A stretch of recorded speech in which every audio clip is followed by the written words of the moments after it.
Getting older is no fun, is it? I think about all the things that I used to could do when I was younger that I just can't do or do as easily now. When I was younger, I loved to play sports. Right after Carolyn and I got married, it seems like I just got about involved in every sports league you could imagine. I was in co-ed volleyball, I was in power volleyball, I was in softball and basketball, sometimes 2 leagues at a time. I really enjoyed playing sports, and now I can't do that anymore. Old age has caught up with me and has prevented me from getting out and doing some of the things I'd like to do. I don't like the fact that my strength seems to be going. Some of the things I could have carried in one load when I was a young man now sometimes take 2 or 3 loads, and I'm wore out after I do it. I think about all the different things that I was able to do. It seemed like I was able to take just about any course and retain the information readily, learn things that I hadn't seen before, and now it's hard for me to even remember what I was getting up to get when I get up from my chair and go get something. And sometimes I'll find myself wandering through the house trying to remember what it was I was going to get. The only good thing about that is there's a kitchen in our house, so I usually can stop off by the kitchen and get something to sustain my strength for my search. But getting older is not something that most of us look forward to with joy. But there are some things that I do like. I like the fact that the people who used to take money out of every paycheck that I got now send me money on a monthly basis. I love the fact that I have grandchildren and all the joy and enthusiasm and energy that they bring, even though I'm wore out after being with them for just a few hours. I do enjoy the fact that I have a little bit more wisdom than I used to have, though I don't use it as often as I should. I still have just some of the wisdom you get from experience, whether it's from making mistakes and learning not to make the same mistakes again, or whether it's learning from the wisdom of others. And so you can help people with that. But perhaps more than anything, I love the fact that the older I get, the closer I'm getting to my goal, to heaven. And that makes me happy. I see way too many people who do not have a hope in Christ, who as they age, they just seem to get more and more bitter, more and more defeated. And very often they feel useless. You know, when we're young, especially if we have careers or if you've been staying home and raising your family, once the family's out the door, a lot of people stop feeling as useful. And once the career is over, a lot of people really do start feeling useless. People used to come to them during the day for advice and for counsel and to be told what it was they needed to do in certain situations. And now people really don't want to listen to you anymore. People don't come to you as readily. And if we're not careful, because we have switched what we do on a regular basis all day long, we can start feeling useless. And you see a lot of people who are in that situation. People older than I who have had a number of years of not feeling like their day was worthwhile, who just seem to get more and more defeated. And you watch people like that, they get old before their time. They're getting old, sure enough, but it seems like they're wearing out a lot quicker than they ought to. Shouldn't be that way for Christians. I love Psalms 92. It starts in verse 12 by saying, "The righteous will flourish like a palm tree. Planted in the house of the Lord, they will flourish in the courts of God. they will still bear fruit in old age. They will stay fresh and green. You see, this is the secret to keeping from getting stale and bored in your old life. It's to make sure that your focus becomes more and more upon God and more upon Christ.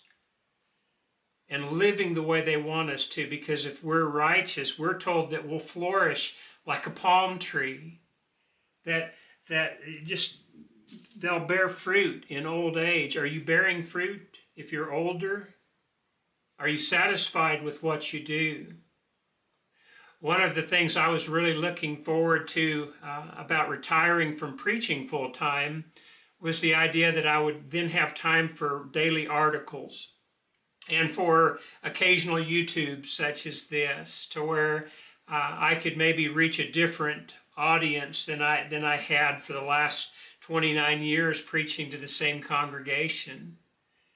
And so that keeps you alive and fresh, having projects that you feel are worthwhile, that you've devoted to God, that keeps you going. And it keeps you from getting stale. You're fresh and you're green and you're alive. Maybe not on the outside. Our bodies will wear away. That's just part of life. It reminds us that we're not here forever. And we need that reminder, don't we? One of my favorite passages is found in 2 Corinthians chapter 4. Starting in verse 16, it says, "Therefore we do not lose heart, though outwardly we're wasting away, inwardly we're being renewed day by day." There's something to that, isn't there?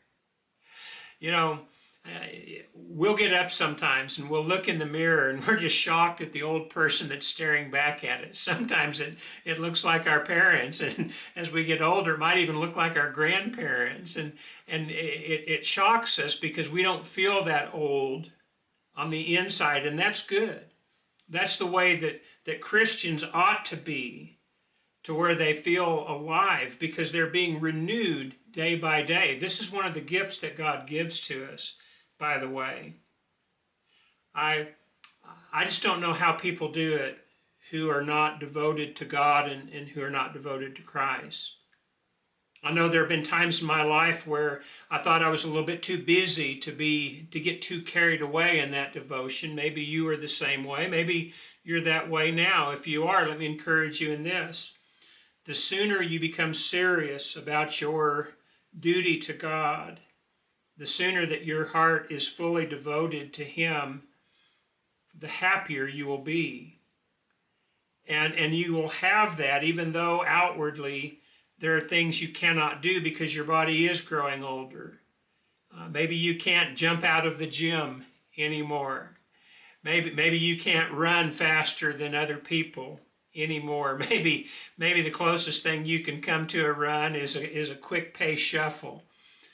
But inwardly you're being renewed. You have an energy and a vitality that comes from a mind that's not focused on what's going wrong in your life, but with a mind that's focused on your service to God and on your service to others. Life really does change when you start thinking about how you can help others and help their path be a little easier. If you've watched many of my videos, you know that I talk about a number of subjects, but they all have a common theme. Since my background before preaching was in finance, I talk a lot about financial things. But I try to do it with the theme of we want to be the best stewards we can be. And so we do things like try to stay out of debt and try to put a little bit ahead, not to where we can take it easy, but so that we can be prepared for the future so that we can remain good servants of God. One of the things that really concerns me is the direction that our nation has been going. And I think that we need to be aware of that. We need to be praying about it, and we need to be doing what we can to prevent it from sliding down into something that is wicked and evil. Our nation is not what it used to be. It's certainly not what it was intended to be when our founders wrote the Constitution with the idea in mind that that America could be something if we would just be godly. You remember what the philosopher Alexis de Tocqueville, he was from France, a young man, came to find out what it was about America back during the mid-1800s that was so different from other nations. And he found that it wasn't just their natural resources, it wasn't their wide open spaces, it wasn't their factories or all the different things that they had. He said it wasn't until he went into the churches in America and he heard their pulpits flame with righteousness that he realized the secret to America. And this is what he said: America is great because America is good. And if America ever ceases to be good, she will cease to be great. Well, that's one of the reasons I talk about the state of our nation so much, is because I think we have ceased to be good on a large scale, and we need to get back to that, because you have to admit we're no longer a great nation. We may have certain resources and power, but as far as godliness, we've lost track. And because of that, we're fighting with one another. And some of the greatest acts of wickedness are going on. And so I think we need to be thinking about that. That's one of the reasons I do these videos, is what can we do about it? What positive things can we do? And then I talk a lot about the church, because I think the church has declined as well. As a matter of fact, I believe that the primary reason that the nation has declined so much is because the church declined. We stopped focusing on our service to God and started focusing on political things. Not that we don't need to be aware of politics, but I mean there was actually politics within the church where people were fighting to get positions of power. And they lost their sight that we are but servants of God. And so I think we need to get the church back to what God intended it to be. It is Christ's church, not man's church. And so we need to be doing that. But again, this all goes back to this idea of we don't have to just get older physically and quit. Getting stale and rotting on the vine because we think our lives are over. We can do something significant for God. The older you are, the more wisdom you should have because you have more experience. Are you using that for God? Are you spending time now in study because you have more time for study? Or are you spending more time in prayer because you have more time for prayer and your family needs that prayer? The church needs that prayer. The nation needs that prayer. I remember watching a movie called The War Room, in which one of the central characters was an old lady, who was continually praying for the restoration of America. She has one of the most beautiful prayers I've ever heard. I realize it's just a movie, but the content of that prayer is incredible. If you haven't seen The War Room, I'd encourage you to do that. It'll probably change your viewpoint of prayer. But it all gets back to this idea. We are getting older physically, but inwardly we're being renewed day by day. And that gives us energy. It gives us an interest and a zest for life. It renews us. This passage in 2 Corinthians chapter 4 continues in verse 17 by saying this: our light and momentary troubles are achieving for us an eternal glory that far outweighs them all. What's coming eternally is going to take care of all your physical problems. I've asked people before, what is it that has been so hard in your life that the first 100 years of eternity aren't going to wipe from your memory? If you're in heaven, are you going to say, yeah, this is nice, but I remember when I was younger and somebody insulted me, or I remember as I was getting older how I couldn't do the things that I used to could do. You're not going to do that. You're going to be absolutely focused on what you're doing in heaven. There's satisfying activity in heaven. God has designed something for us to do that is really the essence of why we're alive now, so that we can go on to that work and that service to God. You're not here for this short physical time. You are created for eternity. Inwardly, we're being renewed day by day. And verse 18 says this, so we fix our eyes not on what is seen, that old man or old woman in the mirror. We fix our eyes not on what is seen, but on what is unseen, your soul. For what is seen is temporary, but what is unseen is eternal. You have an eternal soul. It doesn't get older to the point where it suffers the ravages of age. It might season with age, but you have a soul. You are always going to be you. Even after you leave this physical tent of a body, you are going to be you. Where will you dwell? Will you dwell apart from God, or will you dwell with God for an eternity? As we get older, we have the time to get more serious about God. As a matter of fact, when you were younger, you might have told yourself you would do just that, but now are you doing it? Get more serious about God at whatever age you are, and do your best to serve Him. And as your body begins to age, remember inwardly you're renewing day by day. We're going to be with God someday in heaven, not because we deserve it, because He wants us to be. And by His grace, He has offered us a plan to get there. We have our part to do, and we're going to fail. Christ has already died for our sins. When we fail, we need to repent and get back to the work that we're called for.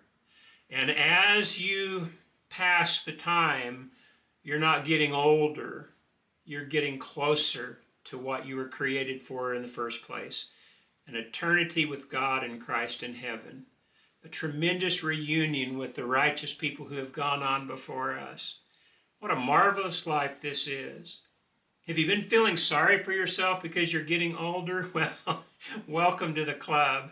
Now stop it and get on with the life that God has called you to. It's wonderful, it's satisfying, and it is directional. We have a focus on where we're going when we serve God, and that renews us. It's a wonderful thing God has given to us. We just have to accept what He's done for us and then do our best to embrace it. That's it for today. I hope it gives you something to think about. But until next time, I pray that God will bless you richly as you seek to serve Him as you get older so that you can be serving Him for all eternity. God bless.